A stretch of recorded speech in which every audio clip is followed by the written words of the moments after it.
Christ is in the Old Testament. We often emphasize that in the fact that, of course, he is prophetically in the Old Testament, he is typologically in the Old Testament, but Christ is actually present in the Old Testament in many ways that we sometimes don't even think about. Anytime God accomplishes something through his word, that is the Son of God. That is the Word, the second person of the Trinity, accomplishing the work of God, even in the Old Testament. Okay, so how then? How is this so that this Word, who becomes flesh, verse 14, reveals God to us? Verse 1 begins with two significant words: beginning and was. The word beginning here is the same word in Genesis 1:1 in the Septuagint. That's not accidental. John is making us think again of the word as pre-existent. And as he explicitly states in verse 3, as he through whom all things were made. And to contradict, Jehovah's Witness theology, if John had stopped there, we might be tempted to think, okay, all things were made through him, well, except for himself. The Father made him. But no, all things were made through him, and without him was not anything made that was made, right?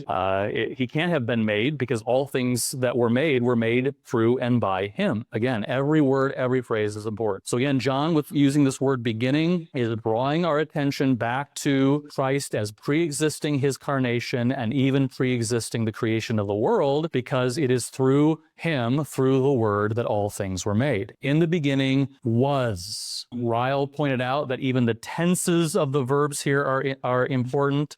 This is the imperfect of eimi, right? Which we can't help but think ahead to John chapter 8, where Jesus says, truly, truly, I say to you, before Abraham was, I am. And if anyone is tempted to think that he wasn't equating himself with God, or he wasn't speaking of his pre-existence and eternality, we only have to read the next phrase. The Jewish leaders knew what he meant. They picked up stones to throw at him, but Jesus hid himself and went out to the temple, right? So this is an identification with God, an explicit statement of his pre-existence. He is an eternal being. Any statement in Scripture that refers to the pre-existence and eternality of God applies to the Word.